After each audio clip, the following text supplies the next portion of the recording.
Hello guys, मैं अंजू दुआ स्वागत करती हूँ आप सबका अपने यूट्यूब चैनल पर। आज की वीडियो में जो हम टॉपिक डिस्कस करने वाले हैं that is related to the gender discrimination और जेंडर बायस। जनरली फ्रेंड्स, हम यही देखते हैं कि एक जब मेल और फीमेल में आप डिफ्रेंशिएट करते हो, उनमें डिस्क्रिमिनेशन करते हो कि एज ए मेल क्या फैसिलिटीज, क्या अपॉर्चुनिटीज प्रोवाइड किए जाए, या एज ए मेल आप क्या उनसे रोल एक्सपेक्ट करते हो, और एज ए फीमेल उनको क्या अपॉर्चुनिटीज प्रोवाइड की जाए, क्या फैसिलिटीज होनी चाहिए, क्या रोल एक्सपेक्ट करते हो। तो जब इन चीजों में हम डिस्क्रिमिनेशन करते हैं, उनमें बायसनेस करते हैं, या अदर वे में हम कह सकते हैं कि on the behalf of their sex as a male और फीमेल हम उनको डिफरेंट डिफरेंट अपॉर्चुनिटीज मीन्स आप उनकी अपॉर्चुनिटीज या एम्प्लॉयमेंट लेवल पर भी उनके साथ बायसनेस करते हो, अनफेयर ट्रीटमेंट करते हो, अनलॉफुल ट्रीटमेंट करते हो, तो इस टाइप से हम उसको बोलते हैं जेंडर बायस और जेंडर डिस्क्रिमिनेशन। बेसिकली इसमें हम क्या मेन थिंग कंसिडर करते हैं कि जब आपके पास मेल और फीमेल दोनों टाइप के आपके यहाँ पर वर्किंग हैं, बट आप एक जेंडर को आप ज़्यादा अपॉर्चुनिटीज प्रोवाइड कर रहे हो या उनको अच्छे से ट्रीट कर रहे हो, दूसरे जेंडर को आप इग्नोर करते हैं या उनको वो अपॉर्चुनिटीज या वो फैसिलिटीज नहीं प्रोवाइड की जाती। मीन्स एक को आप वेल ट्रीटेड कर रहे हो, अदर जो जेंडर है उसको आप लेस ट्रीट कर रहे हो। और जनरली हम ये देखते हैं वुमेन के केसेस में, जब हम वुमेन को मेन से लेस कंसीडर करते हैं, उन्हें वो अपॉर्चुनिटीज ही प्रोवाइड नहीं करते, तो ये आता है जेंडर बायस और जेंडर डिस्क्रिमिनेशन के अंडर। इसके हम देखते हैं कि ऑर्गेनाइजेशन में भी इस टाइप से जेंडर बायस या जेंडर डिस्क्रिमिनेशन बहुत ज़्यादा किया जाता है। डिफरेंट डिफरेंट सिचुएशंस पर डिपेंड करता है, जिसमें हम सबसे पहले अगर डिस्कस करेंगे तो रिलेटेड टू उनकी salary, that is gender discrimination related to the pay और अनइक्वल पे। मोस्ट ऑफ द केसेस में हम ये देखते हैं कि हम मैन को ही ज़्यादा पावरफुल कंसीडर करते हैं, यही सोचते हैं कि मैन जो काम कर सकता है, जो अपॉर्चुनिटीज वो अच्छे से वर्क हैंडल कर सकता है, वो एक वुमेन नहीं कर सकती। तो इसके अकॉर्डिंग इवन एक अगर एक जो है वुमेन वो ज़्यादा एजुकेटेड है मैन से, तब भी आप मैन को ज़्यादा अच्छी अपॉर्चुनिटीज प्रोवाइड करते हैं, उन्हें ज़्यादा सैलरी पर आप कंसीडर करते हैं इवन देन द वुमेन उससे ज़्यादा एजुकेटेड है, उससे ज़्यादा अच्छा परफॉर्मेंस कर सकते हैं, बट आप उनको अपॉर्चुनिटीज़ ही प्रोवाइड नहीं कर रहे हैं, उनको लेस कंसीडर करते हैं और उनको लेस सैलरी प्रोवाइड करते हैं। तो यहाँ पर उनके जेंडर के बिहाफ पर उनको अनइक्वल अपॉर्चुनिटीज़ प्रोवाइड कर रहे हैं, मीन्स उनकी सैलरी में भी आप बायसनेस कर रहे हैं कि क्योंकि वो मेल है वो ज़्यादा अच्छे से वर्क हैंडल करेगा, उसके पास बहुत सारी रिस्पॉन्सिबिलिटीज़ होती हैं, तो उनको ज़्यादा आप सैलरी ऑफर करते हो, बट आप फीमेल को लेस कंसीडर करते हैं, उन्हें सैलरी उतनी नहीं प्रोवाइड करते हैं, even she is more educated then the man. Second biasness आपकी क्या हो सकती है, इंटरव्यू क्वेश्चंस। जब भी आप इंटरव्यू लेते हैं किसी ऑर्गेनाइजेशन में, तो मोस्टली जो हम वुमेन से क्वेश्चन पुट आउट करते हैं वो उनकी फैमिली के रिगार्डिंग, उनके बच्चों के रिगार्डिंग कि how many children do you have, how will you adjust, how will you make a balance between the family and the organisation. जब एक मेल और फीमेल दोनों मिलकर एक फैमिली को रन करते हैं, दोनों पर इक्वल रिस्पॉन्सिबिलिटीज होती है, तो हम सिर्फ वुमेन से ही क्वेश्चंस क्यों पुट आउट करते हैं, हम मैन से ये क्वेश्चन पुट आउट क्यों नहीं करते कि आपकी फैमिली से रिलेटेड प्रॉब्लम्स होंगी वर्क के टाइम पर, तो आप कैसे हैंडल करेंगे उन्हें। तो यहाँ पर भी हम उनमें क्या कर रहे हैं, एक अनइक्वल ट्रीटमेंट कर रहे हैं। इंटरव्यू के टाइम पर आप ऐसे क्वेश्चंस पुट आउट कर रहे हैं जो आप सिर्फ फीमेल से पुट करते हैं, आप मेल से पुट नहीं करते, तो यहाँ पर भी एक टाइप से उनके साथ आप बायसनेस कर रहे हैं। थर्ड जो आता है आप उनकी रिस्पॉन्सिबिलिटीज से लेकर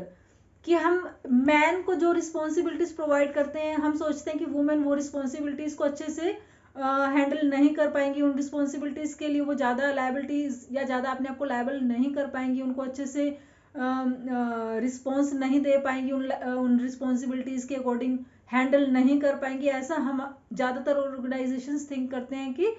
जो मेन है वो अपनी रिस्पॉन्सिबिलिटीज को अच्छे से हैंडल कर पाते हैं और वुमेन जो है वो रिस्पॉन्सिबिलिटीज को हैंडल नहीं कर पाती। मोस्ट ऑफ द ऑर्गेनाइजेशन में हम ये देखते हैं कि जैसे कि आप देखते हैं कि फील्ड वर्क है, उसमें हम मैन को ही ज़्यादा प्रेफरेंस देते हैं। हम ये सोचते हैं कि जो एक मैन है वो आउट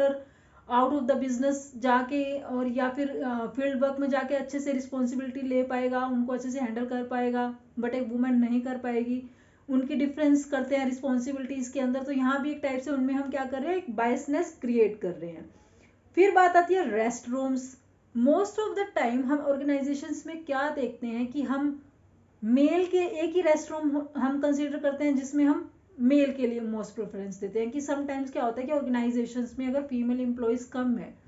1 और 2 ओनली फीमेल एम्प्लॉयज और बाकी सारे मेल एम्प्लॉय हैं, तो उस केस में हम रेस्ट रूम फीमेल के लिए प्रोवाइड नहीं करते और उनको हो सकता है कि दूसरे ऑफिस का रेस्ट रूम यूज करना पड़ता है, और even it is A building तो उनको कहीं बाहर जाकर वॉशरूम यूज करना पड़ता है। तो ये बहुत ही बड़ा एक बायसनेस है उनके साथ, जबकि दोनों इक्वल हैं। एटलीस्ट रेस्ट रूम में आप ये बायसनेस उनके साथ नहीं कर सकते। और ज्यादातर हम देखते हैं कि इवन उनके वॉशरूम्स की क्लीनिंग का वर्क भी हम ये सोचते हैं, हमारा माइंड सेटअप ये होता है कि ये तो फीमेल का वर्क है, तो ये रिस्पॉन्सिबिलिटीज हम उनको प्रोवाइड करते हैं। बट ऐसा नहीं है एक्चुअली में, मेल एंड फीमेल दोनों को इक्वल रिस्पॉन्सिबिलिटीज ये प्रोवाइड हमें करनी चाहिए। उसके बाद हम बात करते हैं कन्वर्सेशन का वे। हम एक मेल से डिफरेंट वे में कन्वर्सेशन करते हैं और फीमेल से डिफरेंट वे में कन्वर्सेशन करते हैं। हम ऐसे क्वेश्चंस पुट आउट करते हैं, या जो जनरल भी एक कन्वर्सेशन होता है उसमें भी हमारा डिफरेंट वे होता है कि हमें फीमेल से बात करनी है या नहीं करनी।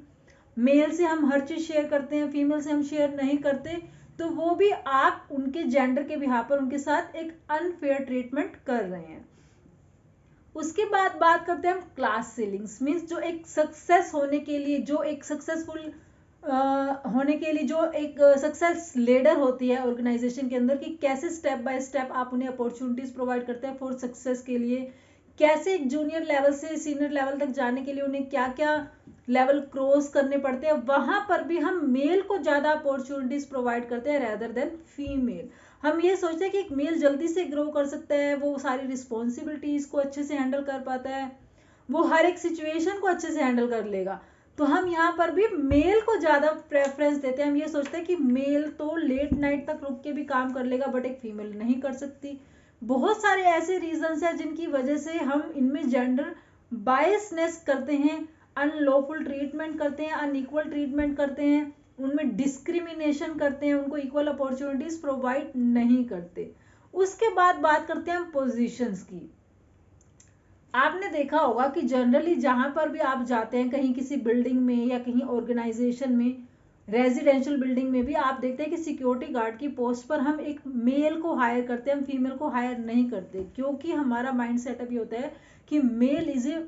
Strong man, is a powerful man, वो ऐसी सिचुएशंस को हैंडल कर सकता है, उसे इसलिए सिक्योरिटी गार्ड पर रखना मेल को ही it is a right decision. But ऐसा नहीं है। आप देखोगे कि आजकल टाइम ऐसा है कि इवन फीमेल जो है वो ज्यादा बेटर वर्क कर रही हैं, आर्मी में भी देख सकते हैं, अदर फील्ड में भी देख सकते हैं, वुमेन भी आज के टाइम में हर फील्ड में आ गया है। तो अगर आप ये माइंड सेटअप लेकर चलते हैं कि सिक्योरिटी ऑफिसर के रोल पर हम सिर्फ मेल को अपॉइंट कर सकते हैं, फीमेल को अपॉइंट नहीं कर सकते, या फिर दूसरी सिचुएशन में अगर बताती हूँ कि रिसेप्शन पर सिर्फ हम फीमेल को ही हैंडल कर सकते, फीमेल ही उसको अच्छे से हैंडल कर सकती है, मेल हैंडल नहीं कर सकता, तो इस टाइप से आप पोजिशनल लेवल पर भी उनमें बायसनेस क्रिएट करते हैं कि एक फिक्स रोल है जो सिर्फ मेल करेगा, या फिर एक ऐसा रोल जो सिर्फ फीमेल कर सकती है। तो ऐसा डिस्क्रिमिनेशन नहीं होना चाहिए। उसके बाद बात करते हैं हम टर्मिनेशंस की। मोस्ट ऑफ द टाइम जब ऑर्गेनाइजेशन में टर्मिनेशन करते हैं या हम रिट्रेंचमेंट करते हैं, कोई भी ऐसा रीजन है जिसे हमें अभी रिट्रेंचमेंट करनी है या फिर उनको टर्मिनेट करना है, तो हम फीमेल को ज्यादा प्रेफरेंस करते हैं टर्मिनेशन के लिए। हमें लगता है कि फीमेल ज्यादा टाइम डिवोट नहीं कर पाती है, उनके पास और भी बहुत सारी रिस्पॉन्सिबिलिटी होती है, उन्हें हाउस मैनेज भी करना होता है अपना, तो इस रीजन से हम फीमेल को टर्मिनेट करते हैं और मेल को टर्मिनेशन में कम रखते हैं। जबकि हो सकता है कि फीमेल एक काम को इतना अच्छे से परफॉर्म कर सकती है कि हो सकता है मेल भी उस काम को इतना अच्छे से परफॉर्म ना कर पाए, बट माइंड सेटअप क्या है कि हम मेल को प्रेफरेंस देंगे, फीमेल को प्रेफरेंस नहीं देंगे। हम मेल को अपने ऑफिस में रिटेन करके रखेंगे एक मेल स्टाफ को, बट फीमेल को हम टर्मिनेट इजीली कर सकते हैं। उसके बाद लास्ट में अगर बात करते हैं एक आउटडेटेड व्यू की, लोगों का अभी भी माइंड सेट, हम कहते हैं ना पुरानी सोच के लोग हैं, अपनी थिंकिंग को चेंज करो। आजकल के टाइम में आप देख सकते हैं कि हर एक फील्ड में एक वुमेन आ गया। इवन अगर हम बात करते हैं कि ये ड्रेस कोड के बारे में भी जनरली हम बात करते हैं, हम ये सोचते हैं कि एक फीमेल को तो साड़ीज़ में रहना चाहिए, उनके लिए वही बेस्ट ड्रेस होती है, या फिर प्रॉपर से सूट होना चाहिए, सलवार कमीज होनी चाहिए। हर एक फील्ड में एक पोजीशन के अकॉर्डिंग ड्रेस कोड आपका चेंज हो सकता है। तो अगर आप इस आउटडेटेड व्यू के रहते हैं कि सिर्फ एक फीमेल को एक पर्टिकुलर पोजीशन प्रोवाइड करनी चाहिए, या एक फीमेल पर्टिकुलर रिस्पॉन्सिबिलिटी ही हैंडल कर सकती है, तो ये आपका राइट जो व्यू है वो राइट नहीं है।